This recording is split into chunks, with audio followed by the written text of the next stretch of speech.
Begitupun Pajajaran. Jadi Pajajaran itu tempat di mana semua sama sejajar. Tidak ada Sunda, tidak ada Galuh. Iya. Kita sudah Ini dalam satu naungan, menarik. yaitu Pajajaran. Oke. Itu yang pertama. Yang keduanya,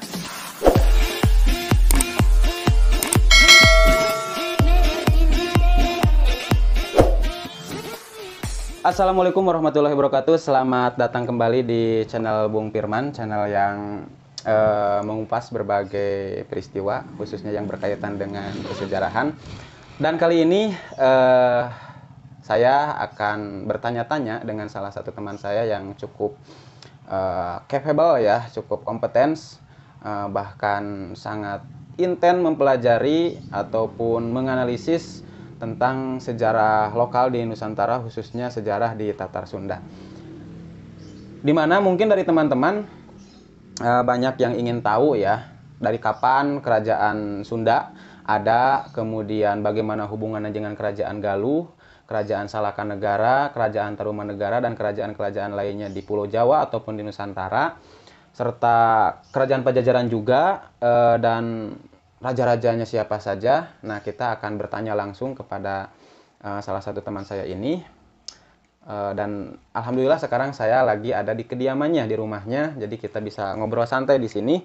Dan jangan lupa juga support terus channel kami ini dengan cara like, komen, dan subscribe. Agar kami lebih termotivasi dalam memberikan informasi, wawasan yang inspiratif dan edukatif bagi teman-teman semua. Oke, kali ini kita akan ngobrol langsung karena sudah ada di samping saya, teman saya. Bagaimana Pak Eki, kabarnya sehat? alhamdulillah Pak Firman. Sawang Sunda. Alhamdulillah. Udah lama tidak diskusi, tidak ngobrol bareng. Bagaimana di dunia nyata, sudah lumayan terkondisikan? Jadi kemarin 3 bulan vakum di dunia maya. Ya. Sama. Karena mengharuskan untuk fokus di dunia nyata. Dan Iya. alhamdulillah sekarang sudah mulai Stabil ya? rada rineh itu. Rada rineh, sudah mulai rada rineh sekarang. Stabil mah terlalu enak gitu. Mudah-mudahan. Amin. Mudah-mudahan. Karena ya memang kita membuat konten ini ya memang orientasinya tidak terlalu orientasi ke ini ya, tapi mudah-mudahan juga perlu dukungan dari teman-teman semua. Mudah-mudahan bisa memberikan manfaat yang lebih. Makanya jangan lupa di-share ya bagi teman-teman yang lainnya. Dan juga channel Pak Eki, ya, Ikro channel Tasik ya, Ikro channel Tasik. Oke Pak Eki, Ya, siap. Nih Apa yang akan kita bahas kali ini? gini Pak Eki, karena saya memang sangat awam ya, walaupun orang Sunda, tapi sangat awam sekali tentang kesejarahan di Tatar Sunda, baik masyarakatnya secara sosial budayanya, baik intinya sekarang tentang sejarahnya dulu ya. Nanti kita ngobrol tentang sosial budayanya, tentang sejarah, dimana walaupun saya mungkin basic S1-nya sejarah, tapi kalau sejarah lokal memang sangat sangat sulit sekali, dan banyak sekali hal-hal yang menjadi pertanyaan, Mudah-mudahan bisa terjawab. Yang pertama Pak Eki, yang saya tahu nih ya, kalau mau salah mungkin bisa dikoreksi. Yang saya tahu kan pertama, kerajaan pertama di Tatar Sunda, di tanah Sunda itu ada yang disebut dengan kerajaan Salakanegara, kemudian Tarumanegara, dan setelah itu baru kerajaan Sunda. Nah, kalau kerajaan Salakanegara sama Tarumanegara itu mungkin sudah agak jelas ya, walaupun mungkin masih banyak juga yang perlu ditanyakan. Nah, dari kerajaan Sunda ini, karena memang banyak sebutannya Pak Eki. Pertama dari runtutan dulu ya. Ada yang disebut kerajaan Sunda, ada yang disebut kerajaan Galuh, ada juga yang disebut dengan kerajaan Pajajaran. Itu bagaimana Pak Eki? Oke, siap. Tapi sebelumnya izin merokok dulu. Siap, nyantai. Kalau membahas sejarah kerajaan, eta teh sok sarumping karuhun teh. Jadi kudu ada direkes lah ya. Ada direkes lah, siap.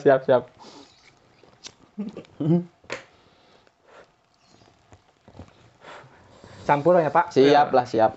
Jantan gini Pak, kalau kita secara sejarah bahwa pasca runtuhnya kerajaan Tarumanegara pada tahun 669 Masehi. 669 Masehi.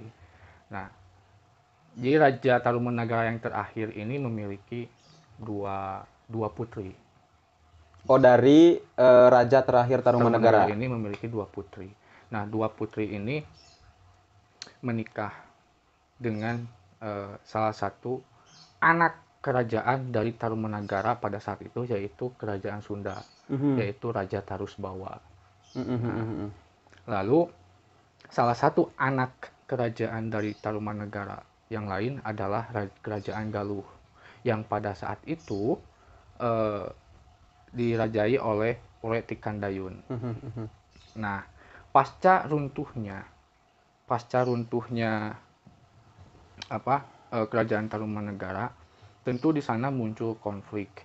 Apakah kita ingin meneruskan kerajaan Tarumanagara atau mengganti nama kerajaan Tarumanagara? Karena pasalnya wibawa atau marwah kerajaan Tarumanagara itu kan sudah pudar, sudah habislah kepercayaan di masyarakat. Ya, masa kejayaannya sudah habis, kepercayaan di masyarakatnya sudah habis karena sudah runtuh.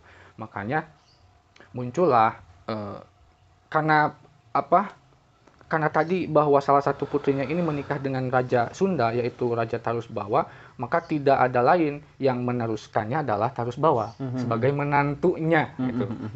Ya, maka Tarusbawa ini berinisiatif untuk mengganti kerajaan Tarumanagara, meskipun secara teritori kerajaannya masih geografinya masih sama, cuma beda nama kerajaannya saja. Nah, kalau pusat pemerintahannya mah apa Ki? Masih di sana sama? Enggak, ganti. Kalau setelah kerajaan Sunda itu lalu di Bogor. Di Bogor. Ya. Bogor, daerah Bogor Bekasi lah, daerah situ. Kalau sekarang gitu. Iya. Nah, jadi langsung Tarusbawa ini berinisiatif untuk mengganti nama kerajaan menjadi kerajaan Sunda. Tetapi tadi karena kerajaan Sunda dan kerajaan Galuh ini kan satu level sebelumnya sebagai anak kerajaan Tarumanagara. Tentu ada gengsi dong. Ada gesekan juga. Ada gesekan. Embung orang mah Galuhnya teka bawa gitu. Kan? Oh, jadi anak yang satunya lagi di Galuh. Enggak, itu menikah dengan Pangeran Sriwijaya. Oh, Pangeran Sriwijaya. Jadi beda lagi itu mah. Ke Sumatera lah nyebrang itu mah. Nyebrang. Nah, cuma ini kan senior lah, lebih senior kerajaan Galuh ini secara kedudukan. Makanya tidak menerima ketika Tarumanagara digantikan dengan nama kerajaan Sunda. Karena kerajaan Galuh ini tidak ke bawah. Makanya di sana Tarumanagara dibagi menjadi dua bagian. Yang pertama kerajaan Sunda, yang kedua kerajaan Galuh, dan batasnya adalah Citarum. Nah, makanya di sana awal-awal itu jadi kerajaan Sunda dan kerajaan Galuh. Bukan kerajaan Sunda Galuh. Nah, bukan kerajaan Sunda Galuh, tapi kerajaan Sunda dan kerajaan Galuh. Oke. Nah, setelah kira-kira tiga ganti raja, yaitu Raja Sanjaya, itu berinisiatif menyatukan kembali, Pak, menjadi kerajaan Sunda Galuh. Oh, sekarang mah kerajaan Sunda Galuh. Itu raja yang keberapa? Tiga empat gitu, Raja Sanjaya. Jadi kalau kita menceritakan dari awal, dari sejak pembentukan Sunda Galuh ini, itu membutuhkan waktu panjang. Jadi saya ambil ringkasnya saja. Oke, siap. Ambil ringkasnya saja. Jadi nanti kemudian oleh teman-teman bisa dikaji dengan mencari literatur yang pas. Siap. Karena saya juga ini karena sejarah itu tadi, bahwa sejarah itu kan pajal-pajal. Jadi kita tidak bisa hanya satu buku nggak bisa. Ya, betul. Jadi saya ini mengumpulkan dari Babat Tanah Jawi juga dari Hitam Putih Kerajaan Pajajaran. Jadi dari 5 literatur lah menyatukan apa yang akan disampaikan pada kesempatan kali ini. Nah, jadi kembali lagi bahwa kerajaan Sunda ini pernah mengalami 4 kali terpecah dan juga 4 kali disatukan. Namun tetap ruang lingkupnya masih sama. Nah, yang terakhir yaitu ke kerajaan Sunda, barusan yang 2. Yang ketiganya itu ini masa Raja Prabu Lingga Buana Wisesa. Raja Lingga Buana Wisesa ini atau yang sering disebut Prabu Wangi atau yang gugur di Perang Bubat. Oh iya. Nah, orang tuanya ayahanda dia Pitaloka. Nah, jadi kenapa disebut Prabu Wangi ya? Karena Raja Linggabuana Wisesa ini mampu mempertahankan martabat kerajaan Sunda pada saat itu untuk tidak tunduk kepada kerajaan Majapahit. Ya meskipun kalau misalkan, karena gini, kalau misalkan kita sejarah-sejarah tentang perang Bubat yang saat ini kita dengar itu lebih didramatisir di zaman kolonialisme. Saya secara pribadi percaya pernah terjadi perang Bubat, namun tidak sedramatis itu. Gitu. Kenapa? Karena Raden Wijaya ini adalah cucu dari Raja Sunda yang ke-15. Jadi masih ada darah gitu ya. Masih ada darah. Dan beliau tahu, tapi di sisi lain kita juga harus tahu bahwa pemicu pertama dari terjadinya perang Bubat ini adalah Patih Gajah Mada. Dan kita tahu bahwa Patih Gajah Mada ini memiliki ambisi yang sangat tinggi. Makanya saya aneh kalau kita membicarakan, maaf ini sebentar ya, membicarakan Majapahit meskipun sekilas. Kalau kita berbicara Majapahit, itu yang terkenal Gajah Mada.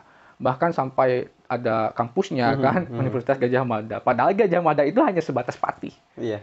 Tetapi ambisinya tinggi gitu untuk menguasai, untuk menyatukan Nusantara pada saat itu. Nah, jadi kalau misalkan kapan sejarah Sunda pertama, yaitu dari 669 Masehi sejak Tarumanagara runtuh.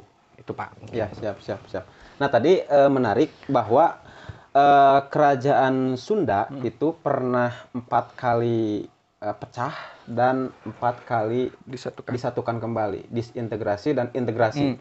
Nah, kemudian apa saja yang menjadi faktor penyebab tadi selain yang pertama kan ada semacam gesekan biasa kan, kemudian ada ketidakmenerimaan dari kerajaan Galuh secara wilayah dan lain sebagainya, secara tahta juga mungkin. Kalau yang kedua, yang ketiga dan yang keempat, yang terakhir itu alasan-alasannya yang paling populer itu apa? Oke. Nah, ini menarik Pak, karena ini mungkin menjadi apa ya, kelemahan bangsa kita. Bangsa kita ini suka menulis, tetapi tidak rapih dalam menyimpan tulisan kita.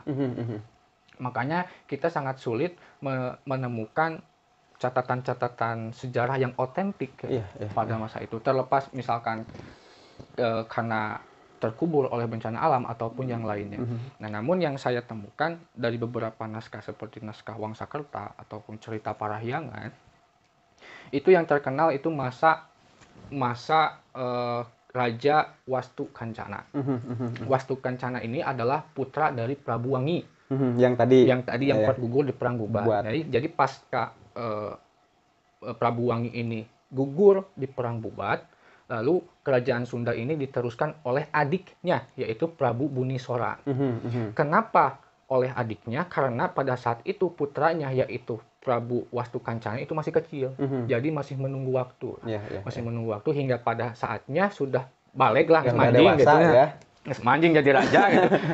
Diangkatlah Prabu Wastu Kancana. Nah, Prabu Wastu Kancana ini memiliki 2 istri. Yang pertama istrinya Mayang Sari. Dari pernikahan Mayang Wastu Kencana dengan Mayang Sari itu menghasilkan putra Dewa Niskala. Dan yang kedua adalah Ratna Soekarti, istrinya. Nah, dari pernikahannya dengan Ratna Soekarti ini menghasilkan Prabu Susuk Tunggal.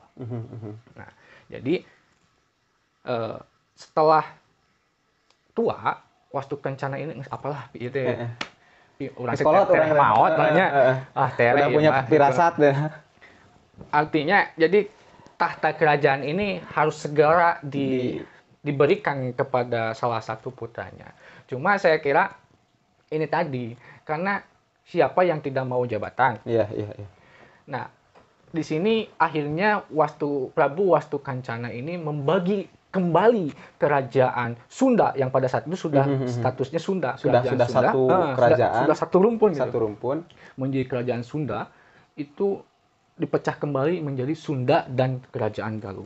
Kerajaan Sunda diberikan kepada putranya Prabu Susuk Tunggal yang dari Ratna Soekarti, dan Kerajaan Galuh diberikan kepada Prabu Dewa Niskala dari Mayangsari.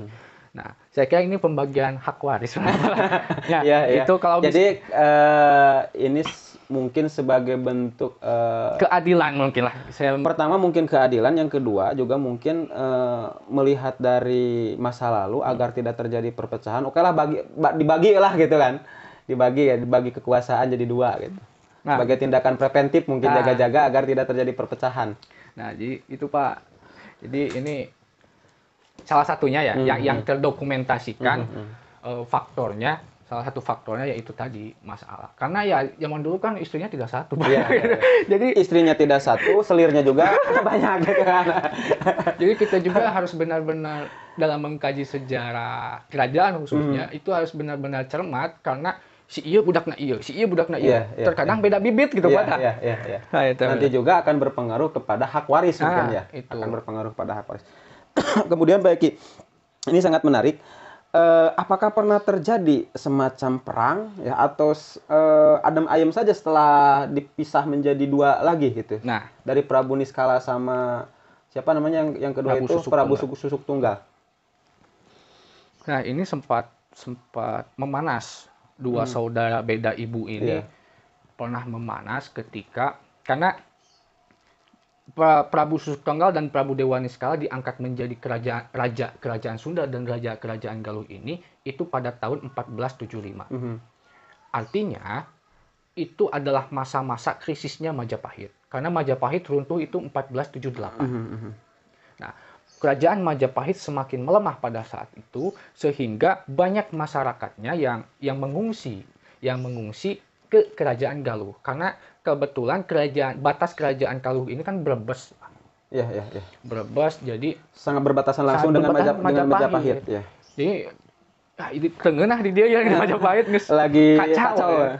Ini orang kalau sekarang orang Ukraina pindah migrasi gitu ke tetangga ya. Nah, seperti itulah. Seperti Pak Firman ketika misalkan terdapat ya konflik dalam rumah tangga nyanyi istri ke pos ronda atau ke tetangga nggak tahu nggak play.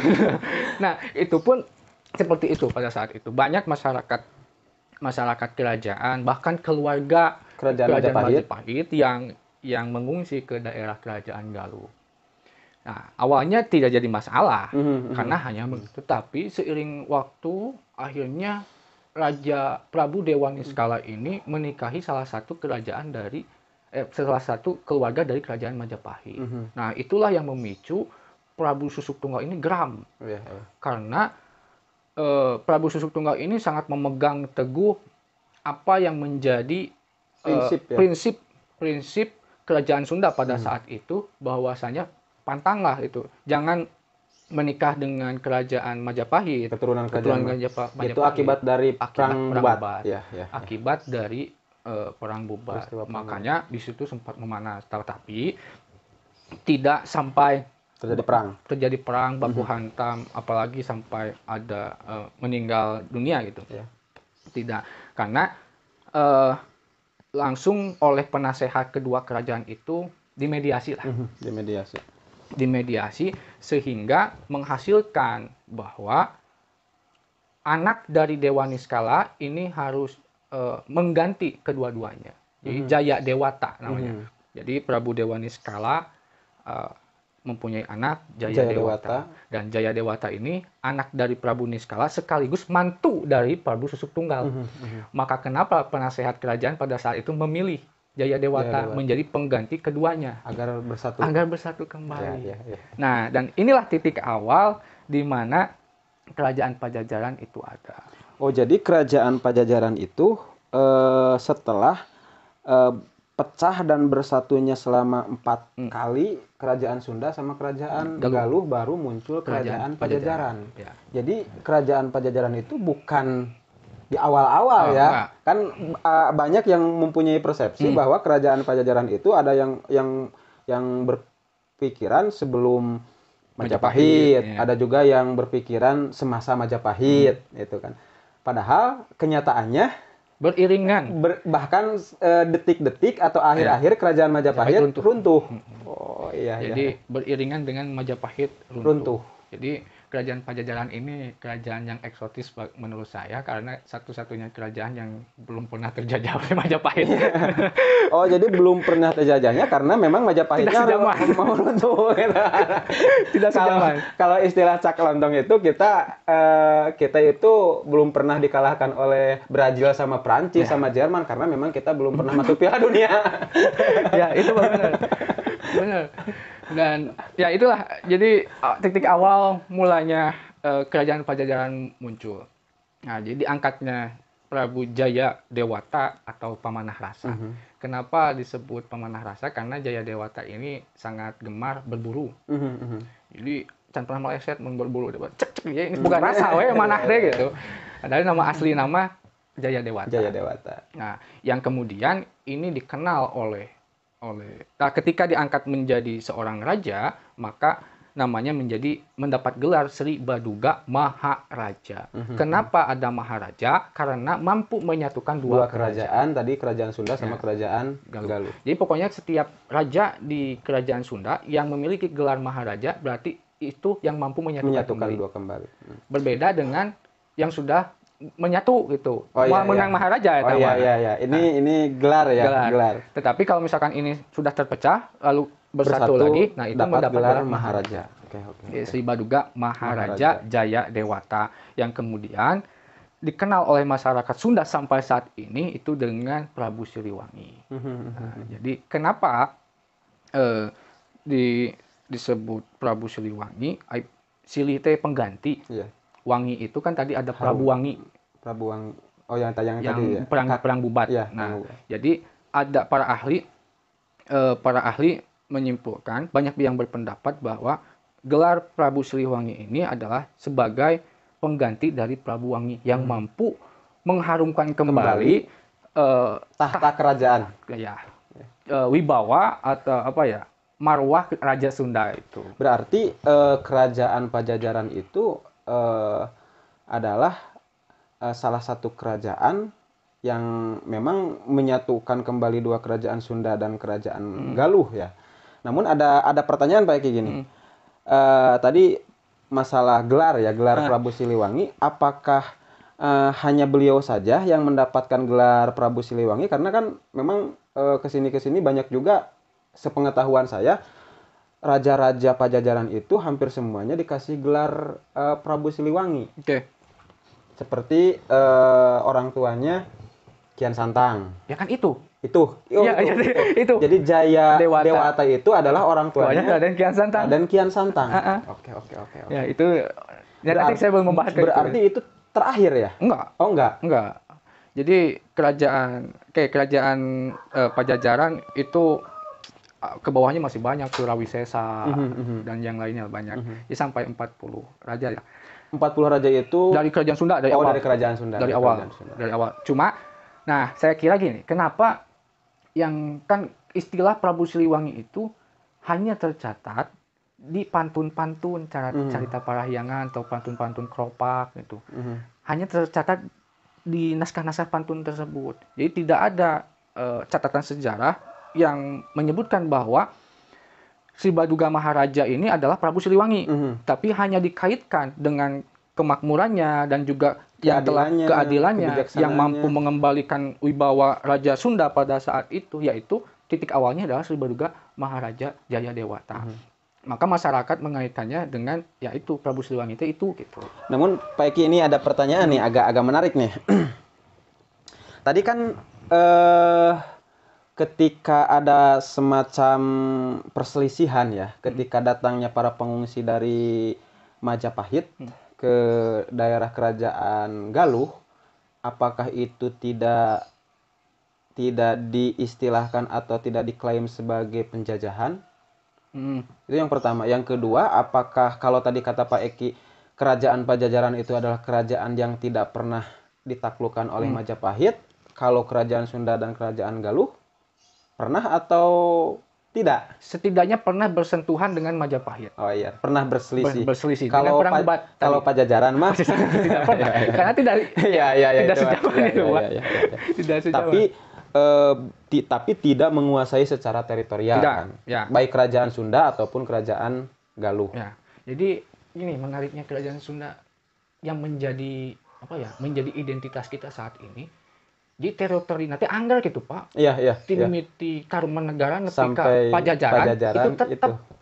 Padahal kayak gini, awal peradaban di Pulau Jawa sampai saat ini yaitu bermula di Jawa bagian barat, yaitu dengan ditemukannya Gunung Padang yang diperkirakan 10.000 tahun sebelum Masehi. Iya, lebih tua daripada Mesir. Iya. Ya kita berbicara di Pulau Jawa sajalah, nggak usah jauh-jauh di dunia. Artinya, maka tidak heran jikalau pertama kali kerajaan-kerajaan itu bermunculan di Jawa bagian barat atau Jawa Barat saat ini kita kenal. Nah makanya orang Jawa Timur ini kudu nama lancet ka urang teh gitu ta. Oh iya. Karena ya kita seperti Majapahit, bukan Singosari, Mataram ya. Mataram yang terkenal, ya Majapahit yang terkenal sangat Digdaya. Ya, digdaya, wow ya kan. Kita mendengar sejarah-sejarahnya. Padahal itu teh aya teureut ti urang gitu Pak sebenarnya mah. Artinya kita lebih dari itu loh. Ya. Maksudnya di sini kita bukan menonjolkan rasismenya ya, bukan, tapi ini lebih ke menguak fakta kan, menguak fakta sejarah. Dan yang ini juga gini Pak, saya suka berpikir bahwa karena saya lahir di Bandung. Saya sampai SMP di Bandung. Di Bandung itu kan sangat heterogen ya masyarakatnya. Ada dari berbagai suku lah. Saya misalkan saya punya teman orang Jawa, sok silih ledek teh baheula teh. Jawa kuek gitu kan ya. Jeung teu apal abi teh di mana eta teh gitu. Tetapi itu sudah membekas kita ketika panggil jeung babaturan orang Jawa terus rada polontong. Jadi guyonan ya, jadi si guyonan. Jawa kuek. Padahal ya kita juga orang Jawa, karena tinggal di Pulau Jawa gitu kan. Jadi Pulau Jawa ini bukan hanya milik warga Jawa Tengah atau Jawa Timur saja. Kita juga memiliki identitas orang Jawa. Hanya saja karena kita memiliki kerajaan yang bernama Kerajaan Sunda, maka kita lebih percaya diri dibilang orang Sunda daripada orang Jawa. Padahal kerajaan Sunda teh ayana di Pulau Jawa gitu Pak. Ya kan ini harus. Jadi ini harus lebih pede kita ya sebagai masyarakat Sunda, mohon maaf. Ini harus lebih percaya diri kita sebagai masyarakat Sunda. Ini harus. Jadi kalau misalkan kita bilang wah orang Jawa, ya itu saya kira tidak rasis karena saya juga orang Jawa. Iya. Kecuali kalau saya orang Kalimantan gitu. Jadi orang Jawa. Ini kan penontonnya lumayan agak beragam dan heterogen, mungkin ada yang salah makna ya kayak. Barbar ya. Barbar.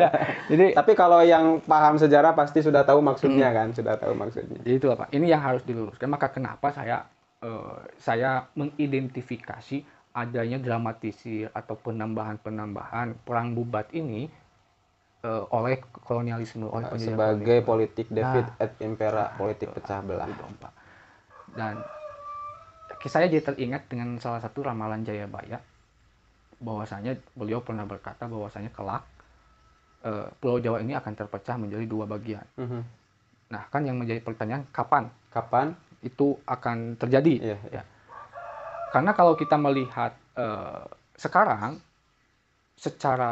jika misalkan kita artikan itu secara harfiah, saya kira sulit. Sulitnya kenapa? Karena sekarang tidak ada gunung Merapi di Pulau Jawa yang tenaganya mampu memecah Pulau Jawa. Sekarang itu tidak ada. Nah, kecuali kalau kita terjemahkan secara maknawiyah. Nah, mungkin itu tadi bisa karena kita sudah dari dulu Pulau Jawa ini terpecah menjadi Sunda dan Jawa. Atau mungkin yang kita kalau fenomena yang dekat sekarang ini ya cebong kampret itu kan sudah terpecah ya karena ada tapi ini sangat tidak kita harapkan sebetulnya ya, sangat tidak kita harapkan. Mungkin ada yang meramalkan Indonesia akan bubar kan gitu. Mungkin ketika Indonesia bubar ya terbentuk beberapa negara secara mandiri, mungkin ya Jawa, Sunda itu mungkin. Tapi tidak mengharapkan itu ya. Semoga. Artinya gini Pak, saya kembali kenapa saya mengatakan hal ini. Maka yuk mari kita sama-sama lah. Kita sama-sama bersatu kembali. Jangan ada sekat Sunda ataupun Jawa. Kenapa? Karena ya tadi kalau kita berbicara masalah kolonialisme, ya ini punya kepentingan loh kolonialisme ini membuat cerita-cerita seperti ini. Itu Kelihatannya sepele. sepele. Kelihatannya sepele, tapi kalau kita kaji ini menjadi sebuah cerita yang masif yang mampu merubah pola pikir orang. Nah, Yang mampu merubah pola pikir orang. karena kan Pulau Jawa ini pulau yang sangat panjang penduduknya di Nusantara, ya Pulau Jawa. Jadi ketika Sunda dan Jawa bersatu, saya kira ini menjadi akan super power lah. Terima kasih Pak Ki, terima kasih atas wawasannya tentang sejarah perjalanan dari kerajaan Sunda. Ternyata kita semua baru tahu ya, saya juga ini sangat banyak sekali wawasan yang bisa kita ambil bahwasannya kerajaan Sunda itu pernah terpecah 4 kali dan pernah bersatu lagi 4 kali, dan raja yang pertama yang menyatukan ketika sudah terjadi perpecahan itu mempunyai gelar Maharaja. Dan kerajaan yang terakhir kenapa dirubah namanya dari asalnya kerajaan Sunda, kerajaan Galuh, kemudian kerajaan Sunda Galuh, kerajaan Sunda, dan sekarang menjadi kerajaan Pajajaran. Oke, ini menarik Pak. Nah, dalam catatan-catatan sejarah juga naskah-naskah kuno seperti Wangsakerta ataupun Carita Parahyangan, itu pertama yang menjadi pertimbangan Sri Baduga Maharaja mengganti nama ya tadi karena melihat catatan sejarah kerajaan Sunda ini. Dulu juga dari Tarumanegara dirubah. Maksudnya sudah 3 kali terpecah, bersatu lagi. Nah, saya kira ini salah satu langkah pertama Sri Baduga Maharaja Jayadewata ini, langkah cerdas pertama dengan mengganti nama. Jadi untuk menghilangkan egosentris ya, Pak. Kalau dalam masa pergerakan nasional itu satu bahasa gitu. Jadi kita terikat gitu kan. Ada legalitas ya. Karena kalau kita tafsirkan secara bahasa, Pajajaran Pak itu identik imbuhan yang menunjukkan tempat. Kemudian pamandian, tempat ngamandian, pasantren ya tempat nyantren, pasarean ya tempat tidur, sare. Nah, begitupun Pajajaran. Jadi Pajajaran itu tempat di mana semua sama sejajar. Tidak ada Sunda, tidak ada Galuh. Kita sudah dalam satu naungan, yaitu Pajajaran. Itu yang pertama. Yang kedua, yang keduanya karena Sri Baduga Maharaja Jayadewata atau Prabu Siliwangi ini memiliki karakter kepemimpinan egalitarisme. Yang artinya paham semua sama gitu. Baik suku, budaya, sosial itu kita sama. Di tempat saja harus segala rupa. Jadi makanya kalau kita lihat catatan-catatan sejarah naskah-naskah kuno itu tidak ada kata kaula, abdi. Menarik itu tidak ada Pak. Barusan saya mau tanyakan ya, karena memang saya juga pernah di obrolan dulu ya masalah tentang bahasa Sunda, kan ada bahasa lemes, lembut ya, undak-unduk bahasa. Undak-unduk bahasa. Nah itu ketika zaman kerajaan Pajajaran, zaman rajanya Jayadewata, ketika itu disejajarkan, walaupun mungkin rakyatnya tetap justru lebih hormat dan lebih segan. Ya, gitu Pak. Tapi si rajanya tidak menunjukkan apa namanya. Nah, ini menarik Pak. Jadi gini. Jadi ada catatan Tommy Pires dalam bukunya Suma Oriental. Jadi beliau ini pernah mencari sosok Raja Sunda. Pernah mencari sosok Raja Sunda dan menanyakan kepada seseorang yang sedang di sawah menggunakan baju hitam-hitam lalu diikat kepalanya. Kermacul gitu Pak, kermacul. Naroskeun di mana Raja Sunda. Beliau orang itu menjawab tidak tahu. Coba tanyakan ke orang yang karena kan seurnya nu di sawah gitu, seur terus taroskeun ka ditu itu. Ditanyakanlah kepada orang yang satu lagi di sawah dan dia menjawab bahwa itu anu tadi teh Raja Sunda gitu. Nah, maka dari sana kita melihat bahwa DPDP handap asor gitu penampilannya dia Pak hidung-hidung dan kemudian itu menjadikan identitas kita sebagai orang Sunda. Maka akhirnya hari Salasa Nyunda gitu sok hidung-hidungnya. Nah, cigana tidinya gitu. Karena tidak ada lagi catatan sejarah yang menunjukkan identitas Sunda Nusa beneran teh dina pakaian atau dina kumaha sih. Ya, itu mah mungkin pakaian sehari-hari. Yang kalau pakaian kebesaran itu pasti ada.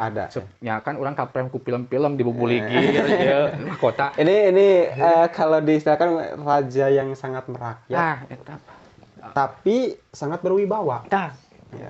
ya Kan ada raja yang merakyat tapi tidak berwibawa, gitu kan, penguasa. Ini Raja Sunda Jayadewata itu raja yang kalau saya menyerap dari obrolan Pak Eki itu raja yang merakyat tapi berwibawa. Saya kan catatan Suma Oriental ini itu tahun 1501. Dan itu objektif ya, Langsung. dari maksud objektif itu memang bukan dari orang Sunda penulisnya gitu kan. Dan 1501 ini masih zaman ya Jayadewata, udah Pajajaran gitu. Jadi ya itulah menarik saya kira untuk mengetahui jati diri kita sebagai orang Sunda. Jadi ya ulah sombong ulah gitu, tapi ulah merendahkan diri ulah. Jadi kita harus DP-DP, harus handap asor, kemudian pelajaran yang kita ambil ya dari obrolan kali ini sebagai warga Sunda, kita juga harus mencontoh masa rajanya bisa DP-DP, kita baru punya jabatan sedikit aja sudah perungah perengeh kan gitu kan. Beda dengan pemimpin-pemimpin kita saat ini, Pak. Jadi kan pemimpin-pemimpin kita saat ini kasawah oke pan di make up. Udah. Ya, terima kasih Pak Eki.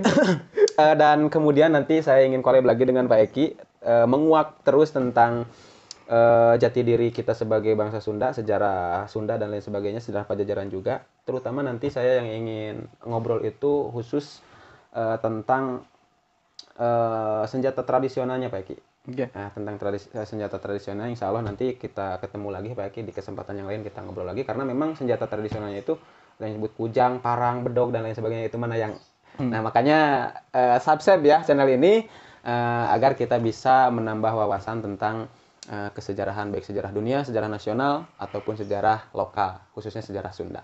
Pak Eki, pesan-pesan terakhir untuk para teman-teman. Ya, mungkin sekali lagi saya ingin menekankan bahwa kita ini orang yang membuka peradaban di Pulau Jawa. Artinya kita orang yang pertama yang melek akan tulisan, literasi. Ya, maka jangan lupalah kita sebagai anak cucu dan keturunannya itu harus menapak tilas, mencontoh nenek moyang leluhur kita. Karena tentu tidak semua apa yang dilakukan nenek moyang kita itu jelek. Banyak hal yang bagusnya, ya termasuk pembuka peradaban. Dan juga saya ingin juga menekankan khususnya kepada generasi milenial, menapak tilas itu penting. Karena genetik dalam darah kita itu terikat 7 keturunan ke atas. Jadi makanya kenapa sok sanajan sapabrik adi lanceuk tapi beda sifatna, beda banget nah. Buat ti aki urang, buat ti uyut urang. Nah, makanya itu harus kita tahu. Pokoknya silsilah urang deh gitu lah minimal gitu. Ya, terima kasih Pak Eki. Jadi kalau konten-konten survival, konten-konten adventure, trip, alam dan lain sebagainya suka, kita juga harus lebih suka adventure, survival, mencari searching masa lalu kita. Agar kita bisa lebih cerah, lebih bangga dan lebih percaya diri menatap masa depan. Terima kasih Pak Eki. Sami-sami. Semoga wawasan yang bisa kita petik hari ini bisa menjadi ilmu dan juga bisa bermanfaat untuk kita semua. Pak Eki juga sehat selalu. Amin. Dan berkah selalu. Amin. Itu yang paling utama. Terima kasih teman-teman. Sekian dulu obrolan kita kali ini. Sampai jumpa di obrolan kita selanjutnya. Assalamualaikum warahmatullahi wabarakatuh.